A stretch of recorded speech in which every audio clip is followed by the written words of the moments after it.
Hey there, Mr. Redder here. Welcome back to another episode of r/Entitled Parent Stories. Our first story we'll be reading today. Insane Karen grandmother tried to steal my apartment. After that, if you don't like it, there are plenty of other teams that work remotely. And after that, am I the jerk for sending an invoice to my wife's cousin after her wedding? Now for every thumbs up this video gets, one Karen does not get to steal someone's apartment. I'd rather steal the condo, to be honest.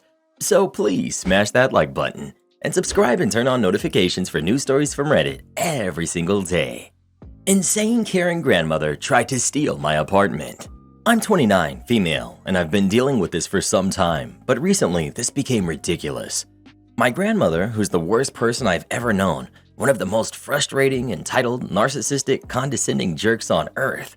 She believes that she's the matriarch of the family, the highest authority that we all have to obey. So she's done a lot of things to all of the family members over the years, and recently, I became her main target. A few months ago, she organized a family meeting at her house. Believing it was just a family meal, we all went. When everyone was there, she revealed her true intentions. It was a trap. Apparently, someone told my grandmother that I was dating a girl, my girlfriend, and basically she told everyone in the family. At that moment, I hadn't even told my parents about this yet. The following 30 minutes were a non-stop humiliation in front of all of my family, calling me a failure, a sinner, and how embarrassed she was that all her church friends would find out about this. The following weeks, she was nothing more than a constant headache, endless calls and text messages telling me that I was a disgrace, that I should stop fooling around and correct my life. She even lectured my parents, demanding that they correct me, to make me quit my job and find a husband because that was the right thing to do and what I should be doing. Also, she took every chance she got to say how evil and selfish I was for ruining her good image. Last Saturday, she outdid herself. While I was at my apartment, there was a knock on the door, and when I opened it, I saw that it was her. By this point, I was no longer trying to hide my displeasure from her, and I just said, "Ah, it's you. What do you want?" Without being invited to come in, she just walked right into my house, began to look around the place with an obvious gesture of disgust and disapproval on her face, and then she turned to me with that look of superiority, as if she were doing me a favor just for being there. She told me that she had already given me more than enough time to reconsider and correct my life, so she was there so that I could apologize to her. I just laughed sarcastically and told her that she was crazy and that she could go now. She then started lecturing me with the same speech again, but I didn't just take it this time. I interrupted her and let out all the things I've wanted to tell her for a long time.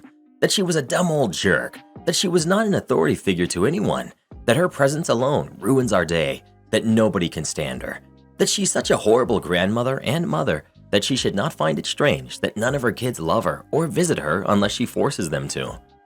I knew I had hurt her by the way she tensed her face and how she tried to hide the tears in her eyes. It was then that she said, "Enough. I can see that you don't understand the good way, so I will have to correct you the old way. Give me the keys to this place. You will return to your parents, and you will be grounded until you learn to obey and do as I say." I still had the keys in my hand from when I opened the door, to which she extended her hand, as if waiting for me to give them to her. I laughed out loud. This was too ridiculous, and I couldn't take it seriously. And apparently, that made her so mad that she lunged at me, trying to grab my keys. We struggled, and there were screams, things falling out of place. It was pretty chaotic. A couple of the neighbors came out to see what was going on, and when my grandmother saw them, she started shouting that I was a thief and I was trying to rob her house. Obviously, they didn't believe her. They were my neighbors, so they knew me. They separated her from me, and when she saw that they did not believe her and that I would not obey her, she threatened me with, "Your parents will find out about this," and she left. Since then, she's been telling everyone how I insulted her and attacked her. We all know her. We all know she's a liar. She just makes everyone else's lives harder. If you don't like it, there are plenty of other teams that work remote. So this story is, as the majority of these are, the direct result of Manglement having no idea what or how their employees work. Background. At the time, I worked on an on-site desktop support team of about 13 people. These are your IT guys that typically wander around your workplace and go fix your computer in person. I had done this job for about a year before the lockdown started. When lockdown started, of course, 95% of my job's workforce was either moved to entirely remote work or a hybrid schedule. Now, what does that mean for a primarily on-site second-tier IT support team? Well, for one, it means that a lot of our workload shifted to being remote work. Secondly, it meant that if something did need on-hand support, we'd need to schedule that user to come into the office. And thirdly, it means that a lot of larger projects come to a grinding halt. Now, transitioning a workforce of thousands to remote work on a dime was, for all intents and purposes, a nightmare. We had to distribute thousands of laptops amidst multiple supply chain breakdowns and teach a pretty aged workforce how to use VPNs. Needless to say, we absolutely rocked it despite all of the hurdles. We spent a year plus of the lockdown managing hybrid schedules. Basically, for that entire time period, each one of us was on site at least 2 full days a week, and then coming in for an hour or two at a time for appointments with users, if they didn't fit into our normal days. This worked out for everyone. Almost none of our users were even regularly on site. We always had 2 to 3 people in the office at any given time for emergencies, and we smashed through ticket queues. Our team was heaped with praise on all sides. But this wouldn't be malicious compliance if that was the case, now would it? Malicious compliance.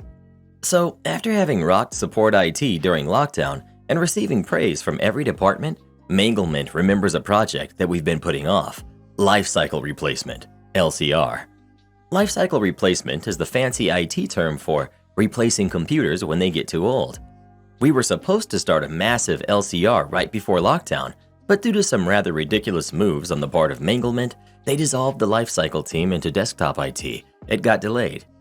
Now they're in full panic mode and demanding massive quotas of LCRs are completed each week, despite 2 mitigating factors. 1. We are not receiving enough computers in the first place to meet those quotas. 2. It's hard to force masses of employees who've had a taste of work/life balance to come into the office to replace a whole computer with their whole working lives on them. So quotas are not being met, and Manglement is beginning to sweat because their bosses are wondering why this thing was supposed to be finished a year ago and it's barely even started. Manglement decides that clearly desktop is to blame, and thus send out an edict that we are all to be on site 8 hours a day, 5 days a week, or else. Now, unfortunately, our whole team had gotten used to not having to pay for parking downtown every day, and we had realized that if the whole rest of the workforce is still working remotely, that us being in an empty building every day was completely pointless. We voiced our concern to the supervisor, who, being the dutiful mouthpiece of our mangler, immediately set up a meeting with the whole team and themselves. The meeting went a little like this. Coworker: so we're a little confused about this edict you've sent out, that we're having to be on site a full day every day. You guys have been praising our work throughout lockdown, and I think we've shown that we can responsibly manage hybrid schedules. Mangler: with people moving back into offices, we've determined there's a greater need to have your team on site, and with the ticket backlog, we need to make sure the manpower is there to support the staff. Coworker: but the backlog is due to us not having the equipment to distribute to the employees, as well as the majority of employees still working off-site. There's nobody around for us to regularly support. Mangler: well, unfortunately, these positions were always meant to be on-site. Me: so will you and supervisor be on-site all week as our main line of support? Mangler: our job positions don't necessitate us to be on-site, so we'll be coming in as needed. Me: to address your point about ticket counts, I wanted to point out that I pulled completed tickets for April before lockdown and April during lockdown, and we actually completed more tickets working a hybrid schedule. Mangler: look, this was always meant to be an on-site position. If you don't like it, then there are plenty of other teams who offer remote work. Me: so if we don't want to pay for gas and parking downtown every day, we're free to find other positions in the company that fit our needs better? Mangler: if you want to discuss this further, then you can schedule time to meet with me when I'm in the office next Wednesday. Needless to say, the entire team was furious. We had rocked during lockdown, been told how efficient we were, and then we were being punished because Manglement didn't want to explain to their bosses the concept of supply chain issues. I immediately began searching for another position in my company and very quickly found one that utilized some of my more niche skills with a very cool supervisor. But it doesn't end there. Throughout the lockdown, our team had been whittled down to maybe 9 of the original 13 people. Once I left, that left 8. 3 more followed suit and joined the remote help desk team, leaving 5 original team members. Fallout. Manglement decided at that time since the primary focus was LCRs that they could just hire a bunch of low-paid interns to fill in the empty spots. Now, the second whammy to this whole shebang is that recently our union had a new contract coming up, and Manglement apparently didn't take much time to read the new contract because the contract forbids using interns to do the work of full-position union members. So now Desktop Team consists of 5 original full IT employees and 5 interns who are only allowed to image computers. Their ticket queue still has tickets from June. Am I the jerk for sending an invoice to my wife's cousin after the wedding? I own a printing company that I run with my wife. Her cousin came to us and wanted us to do all of the signage, banners, guest books, life-size cutouts, etc. for her wedding. We do this all the time for friends' weddings and events, and we never charge. We're happy to help out, and it's usually a lot of fun working together to make some cool stuff. A few weeks before the wedding, her wedding planner tells us they need all the items by this date so they can set it up for the wedding. At this point, we hadn't received our wedding invitations and didn't even know when the actual wedding was. My wife texts her and tries to clarify when the wedding is and if we missed the invitation somehow. Her cousin replies and says, "Oh, we downsized the wedding and we decided to have like a close friends and family thing, and that they didn't have space for us in the small venue." My wife and I are pretty hurt and insulted, and on top of that, we've spent close to $2,000 on all of the materials. Her cousin and the wedding planner kept making tiny revisions to the artwork, had us print samples to see how it would look in person, resize several of the items a few times, etc. All that cost a ton of time and money, and we're a functioning business, so we either had to delay other orders or stay late and print her stuff on our own time. So I went ahead and billed her for our cost and said we needed payment before delivery because I'm not going to chase her for payment for months or years after the wedding. We're not making money on it, just charged her for the cost of materials. So far, we've gotten threatening calls from the cousin, her fiance, some random members of my wife's family that I don't know, some of the groomsmen, etc., essentially calling us jerks. After the harassment, I'm considering charging full price or else we won't deliver the items. Are we the jerks here? Sorry, but I'm not going to waste my hard-earned time and money on someone who doesn't even consider us close friends or family. Not the jerk. They can't expect a wedding gift from people who didn't make the cut. Once you and your wife were cut, it became a business transaction, and you had every right to bill them and receive payment before delivery. Not the jerk. Tell her it's only free for close friends and family, because she has established you don't fall into this category. Distant family pays material costs, or full if you choose to charge that. Not the jerk. They used you. Look at how much money they saved. $2,000 is not a normal wedding gift. I suggest from now on, you ask to be paid, but give a discount. You shouldn't end up in the red because of a gift unless you can write it off. Ask yourself if they never intended to invite you and just wanted free services. Everyone sucks here. The cousin is a jerk for expecting free stuff for their wedding and then not inviting or uninviting OP. But OP admits that they let the cousin spend $2,000 in materials even though they also say a job like this normally costs around $200 to $300. The OP also admits that they were at the awkwardly expensive stage but got told that they weren't invited before they could cut the cousin off. They also say they prioritized this free stuff by either staying late or delaying orders. So not only is it a $2,000 gift, they also lost money on orders they could have done. The OP obviously can't just blow off a $2,000 expense, but they were justifying it because they got to go to the wedding? You don't give your cousin a $2,000 wedding gift unless you're rolling in dough. The OP needs to take some responsibility here for not cutting them off sooner. Well, who do you think is the jerk? OP or the cousin? Please let us know. Always communicate clearly and always have them sign a contract, especially if you're dealing with family. Am I the jerk for missing my grandchild's birth to attend my other daughter's wedding? I'm the mother to 2 wonderful daughters, Sophia, who's 32, and Nicole, who's 26, and I'm really not sure if I was cruel towards Sophia for my decision or not. Nicole got married this year, and Sophia had her first child, which is my first grandchild. I've had a good relationship with both my daughters, and I've always tried to make sure neither of them felt like I favored the other, but I admit there were some rough patches with Sophia. When Nicole got engaged, she asked if I would walk her down the aisle since her father has never been in her life. I asked her what about her uncles or brother, and she said no, she wanted me. I was more than happy to agree and helped her plan her wedding. My daughter, Sophia, announced her pregnancy around the beginning of the year. The timing panned out that they would be due after Nicole's wedding, so she asked if I would be in the delivery room with her and stay with her and her husband for a few weeks after the baby was born to help out. I was very excited too, and since we already live in the same town and see each other almost daily, staying with her wouldn't have been a problem at all. Instead, Sophia went into labor almost 3 weeks early, the afternoon before Nicole's wedding. I missed Sophia's first call because I was already almost 2.5 hours away where Nicole lives and helping set things up and doing last-minute errands to help. When I called back, I found out she was in labor and she wanted me to get there as soon as possible. I told Sophia I would do the best I could and would let her know immediately when I'd be there. I explained the situation to Nicole, who understandably also wanted me to be there for her, but understood that Sophia wanted me with her too.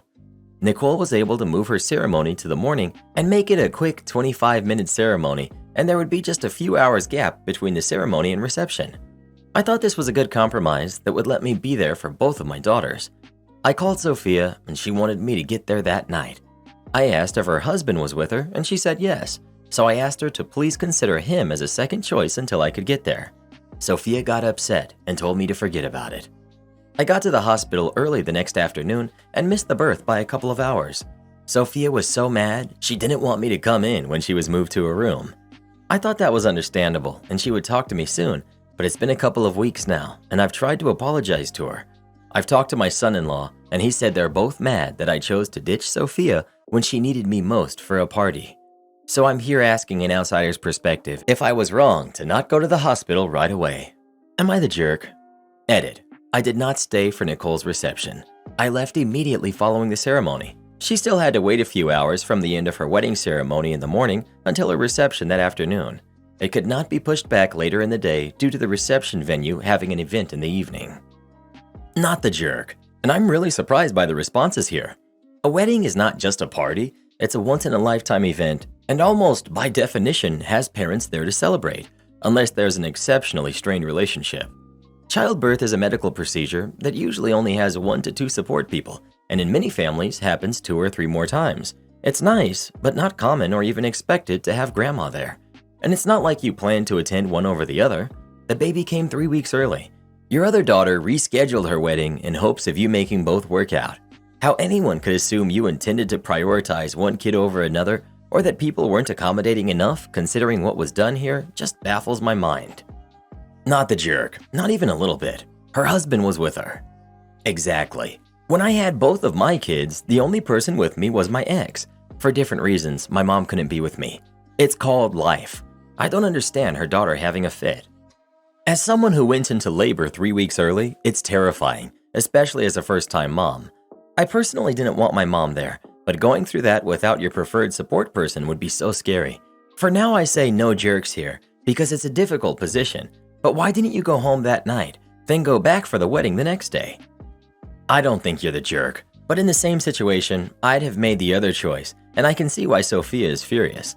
The jealousy and difficulty in her and Nicole's relationship aside, a first-time baby coming 3 weeks early is never good, and Sophia was probably terrified. In my opinion, she needed you more, and your lack of urgency to her situation implies you cared more about the wedding. Well, who do you think is the jerk? OP or her daughter Sophia? Please let us know. I'd actually consider it a good thing if Sophia cut me off. She sounds insufferable. Am I the jerk for forcing my brother to pay for the damage to my rental property after I told him not to worry about it? I own a cottage on a lake. It's been in my family forever, but when my grandmother wanted to sell it, no one in the family was interested except for me. It's a beautiful old A-frame with a massive deck, and I also have a small dock. I love spending time out there, but I work in the city, so I use it to generate income. I rent it out over the summer, and I even get renters over the winter. My area has excellent cross-country skiing, and the ice fishing is great. No, I'm not advertising. My brother asked me if his family could use the cabin 1 week this summer for their vacation. I checked which weeks it wasn't rented and offered him the cabin.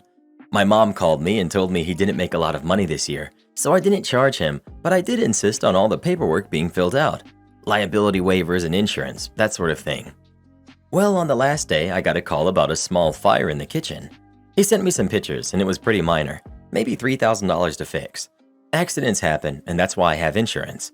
So I told him I was glad no one got hurt and that I would take care of it. Lucky for me, I didn't have a booking for the next week, so I sent my handyman to do a cleanup, repair, and repaint. I ended up having to replace the stove. It was old, so I would have in the next few years anyway. Then yesterday, my son, who's in school in another province, sent me a video. My two nephews were doing some TikTok challenge. It isn't in the video, but they are playing with flammable stuff in the kitchen sink area. They were the ones who set the kitchen on fire. I was livid. I had been told it was a grease fire. I called my brother and asked him to explain exactly how the fire started. He lied. I told him I have the video and that I know his kids were playing with fire in my house. I told him he had to pay for all the repairs and replacing the stove. He said I was being unreasonable and that I already told him he didn't have to pay. I told him if he didn't pay, I was going to report an arson. He called our mom and told her I was taking food out of his family's mouth. He called me a selfish jerk for going back on my word. I explained that he'd lied and her grandkids had started the fire. She says they're just kids and that I make enough off of her parents' vacation home. In the end, she paid me the money and she said that it means she won't be able to help my brother with anything for a couple of years. I don't think I'm in the wrong. Am I the jerk? Edit. Have none of you guys ever paid for a fender bender on a car? You don't use insurance for little stuff. Not the jerk. Yes, accidents happen. My usual policy with accidents is the guest should offer to pay and the host should decline. However, this was not an accident. This was gross negligence. There is a difference. He also deceived you about the cause of the fire. You were willing to let him off, based solely on your belief that this was an accident. However, his kids were doing something stupid, grossly negligent, dangerous, and very disrespectful of your property. And he lied to you about that. Hit him for every penny and don't invite them back. Not the jerk. He lied to you, and when you called him out on it, he still wouldn't fess up. All his and his kids' fault, and you owe him no sympathy. He needs to teach his kids that they can't get away with stupid stuff like that, and he needs to learn to supervise them like a proper adult. You shouldn't be expected to pay for their irresponsibility. Also, totally not a just kids situation. That's complete stupidity and disregard for other people's property. It's a crime. You're right to be upset at them for trying to cover it up. Well, what do you think? Should OP have charged his brother for the damage or not? Please let us know. Absolutely you should. If your goblin set my house on fire, you bet your butt you're paying for it. Entitled sister thinks she deserves my house because she has 3 kids. So my grandfather was a pretty wealthy man, and because of it, he and my mother had a rocky relationship and haven't spoken in over 5 years. My 2 sisters turned out just like my mother, a high sense of entitlement. Believe the world owes them everything, and my grandfather's money didn't help this. They expected my grandfather to pay for a lavish lifestyle. Eventually, he ended up cutting them off, which caused them to stop speaking to him. They even tried pressuring me to do the same. I refused. Me and my grandfather were really close. I spent a lot of time at the house. It was one of my favorite places in the world, and I am absolutely thrilled he left it to me. My grandfather was my best friend. He was the first person I came out to when I was 15, and his reaction is still my favorite. But he sadly passed away a few months ago. This wasn't a surprise by any means, as he had been battling cancer for years. Well, my grandfather ended up leaving everything to me and 2 of my cousins he was also close with. I got the family home, which is a beautiful 4-bedroom, 2.5 bathroom house with a pool and a hot tub. I was also left a good chunk of money, which will really help with student loans. One cousin got my grandfather's antique car collection. Not sure if it can really be called a collection, as there are only 3, but my grandfather called it that, so that's what I'm going with. The other cousin got my grandfather's painting collection, which was pretty big and has a few pretty expensive paintings in it. But seeing as she is an artist herself, I doubt she will sell them. I think she actually wants to donate a few of the more well-known ones to our local museum. My mother and sisters got nothing. Well, as you can likely guess, they freaked out. There wasn't much they could do about my cousin, as they didn't really speak to my family for other reasons. But with me, they flipped out. My mom was mad because this was her family home, and she thinks she deserves it. My sister thinks I should give it to her because she's married and has 3 kids, and she needs it more. She already has a nice house, by the way. This one is just more expensive. I do not want to give the house to her. My grandfather wanted me to have it. That's gotta mean something, right? And just because I do not have a family right now doesn't mean I won't in the future. Me and my boyfriend have even talked about it multiple times. Like I said, this place means a lot to me, and I want to keep it. My other sister has no interest in the house. She just wants some of the money I got. She recently got out of prison and is pretty much broke. I wouldn't have had a problem giving her some of the money if it weren't for the fact that before going to prison, she stole a lot of money from me and many other family members, including my grandfather. I'd think about getting some sort of a restraining order against them. Never underestimate the power of a Karen. Am I the jerk for not letting my niece use her iPad during our wedding? My wife and I got married September 4th, and this drama is still going on. We paid a lot of money for a videographer to capture our ceremony. We told everyone at the rehearsal dinner we would be having everyone turn their devices off for the ceremony just so that there wouldn't be any distractions. My brother pulled me aside later on to tell me that his daughter, who's 4, would need to have her iPad to get through the ceremony. Otherwise, she would be really noisy and wouldn't sit still and might ruin the day for us. I told him no, she wouldn't be using it because there's a chance she may turn the volume on or something, and I really don't want to take that risk. I thought that was the end of it, but the next day, my brother, who is also my best man, came to me and said that his daughter was having a hard time today and that she would need her iPad. I again told him no. He said that if she didn't have it, she would make a fuss, and the missus wouldn't want that ruining her big day, now would she? And that kind of upset me, because yeah, it's her day, but it's also mine. I'm marrying the woman I love, and we both made this no devices decision together. I told him if he couldn't respect it, then his daughter could wait outside with either him or his wife, but her iPad wouldn't be in there. He was annoyed, but we left it at that. And then it happens. Middle of the ceremony, we hear, "We finally found the perfect house." And then some fumbling as my sister-in-law is trying to get the iPad to shut off, and my niece starts to whine. Some ad started playing as my niece was playing a game. My wife and I were annoyed, but we, along with everyone else, laughed it off and continued on. During the reception, my sister-in-law and brother-in-law ran up to us, saying they didn't know the volume was up so loud, and they had my niece apologize for it. My wife said it's done and over with, and it was rude of you to do. My bro said it wasn't fair, so I said that it wasn't fair sister-in-law allowed it, seeing as we already talked about it, and that going against what we had already asked of them and the iPad was a major jerk move, and that them not apologizing, but having their daughter make a big show of doing so was sending the wrong message, seeing as she's 4 and she doesn't even understand, and that it was them who allowed it to happen. My brother said that it wasn't that deep and that I'm being ridiculous. Then the rest of the reception was kind of awkward, even during the best man speech. He tried to make a joke. "Yeah, that was my daughter's iPad making the noise. She likes to be a rule breaker." And it just made my wife and I angry. I've said very few things to him since this happened. My parents are starting to think I'm the jerk for not just moving on and for waiting for him to apologize. Am I the jerk? Edit. I keep seeing this come up about how if we didn't want this to happen, then we should have had a child-free wedding. We essentially did in the fact that we told everyone, hey, people will be drinking, so if you want to leave your kids at home, that's fine with us. And most people did. My niece came and 4 other kids, one being only 7 months old, and then a 5, a 7, and a 12-year-old. It also helps that naturally, both sides of the family are late-night partiers, so to leave the kids home wasn't a huge offense. And for those asking what we would have done had she instead started fussing and crying, that's fine with us. We would have rather had that instead of a 30-second YouTube ad going on and on, then an awkward scramble to get it turned off, which threw off the flow of our vows.